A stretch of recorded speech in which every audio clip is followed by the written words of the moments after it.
Well, this might not be shocking to the millions of Americans who are unemployed or living off food stamps. But the latest census numbers prove the United States has the biggest gap between rich and poor compared to all westernized countries today.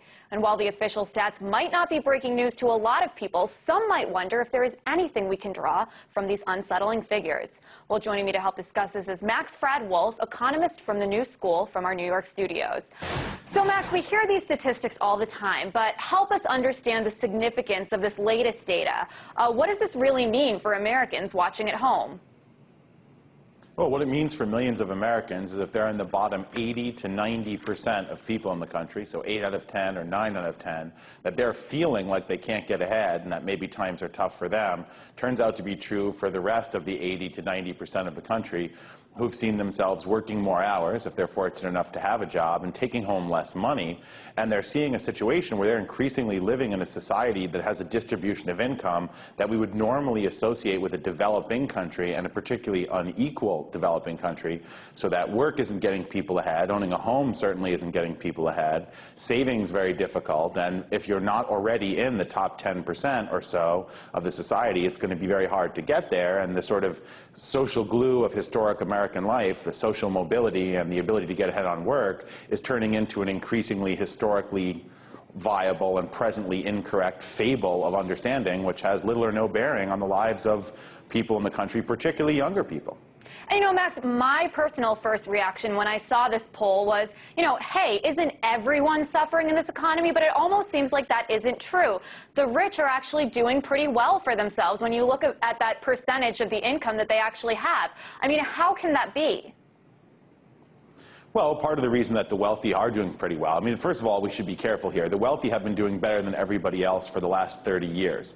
What's happened in the last 2 to 3 years is that everybody else is doing dead weight worse. So the average person adjusting for inflation, and even in some cases not adjusting for inflation in the United States, is actually worse off than they were 2 or 3 years ago. And the wealthiest people in the country are relatively better off. And we can see a micro example of it right now, in which we couldn't decide as a country to get rid of the Bush tax cuts, which have been ruinous to the U.S. budget, unless we were sure to pass along the savings to the top 2% of income earners. And what people kind of tend to forget is we've had a tax policy that's more or less intentionally made the society less equal for 20 years and is now getting more unequal by the day. And so the market and the tax system that we have are working together to reduce the few things we had that used to equalize the distribution of income in the country. And last but not least, wealth is much less equally distributed than income, and the returns to wealth have been much higher than the returns to work for the last 20 years, and that's a long time.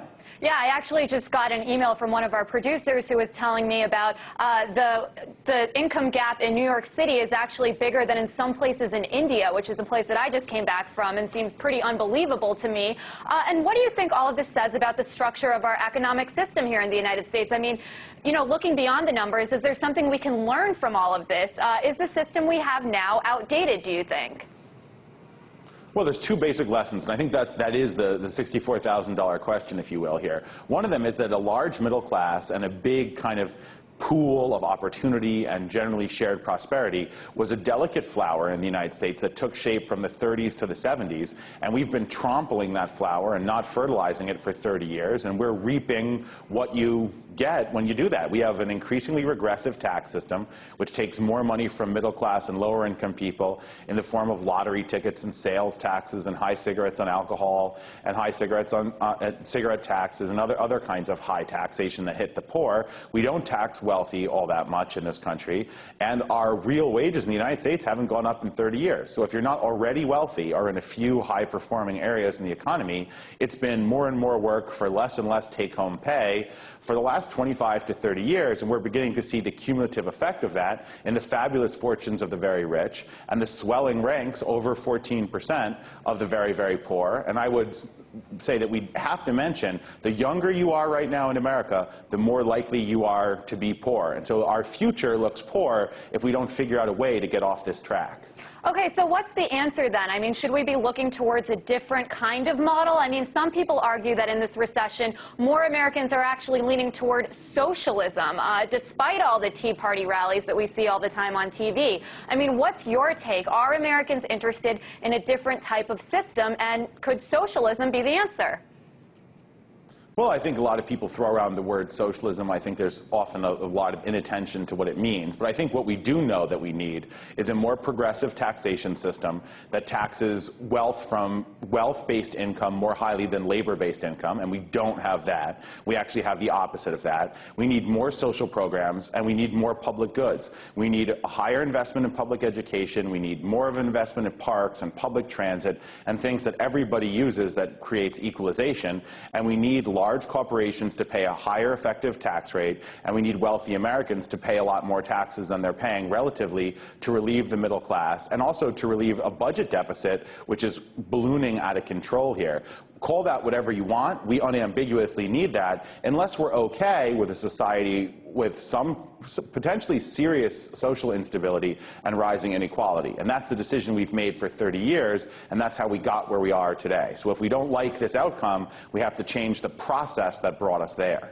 But what about all those Tea Partiers who want their freedoms back and don't want government intervention, or maybe some of those social problems that you were just talking about? I mean, are they just a minority group of Americans? I mean, do you think most people in this country want more government control to reduce this huge gap between the rich and poor?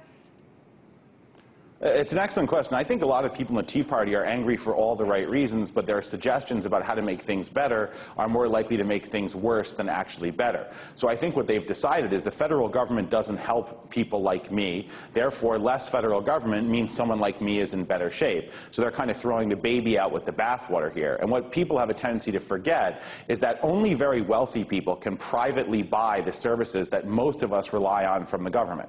We drive around on a government road, 85 to 90% of us go to a government school. We count on government regulations to make sure that our food and medicine and our airplane flights aren't lethal or dangerous. And so unless you're incredibly, incredibly wealthy, you rely on the government. If the government's not working for the majority of the people, which the Tea Party folks often bring up, and they're not always wrong, then the solution is to change the way the government works so it is accountable and it does help the average person on the street. Not to give up on the government and try to buy everything privately when only the top 5 to 10% of Americans could ever even fantasize that they'd be able to do that. Right, that's an excellent point. The government is controlling so many things that people are using every day anyways. Fraad Wolff, economist from the New School, we appreciate your analysis as always.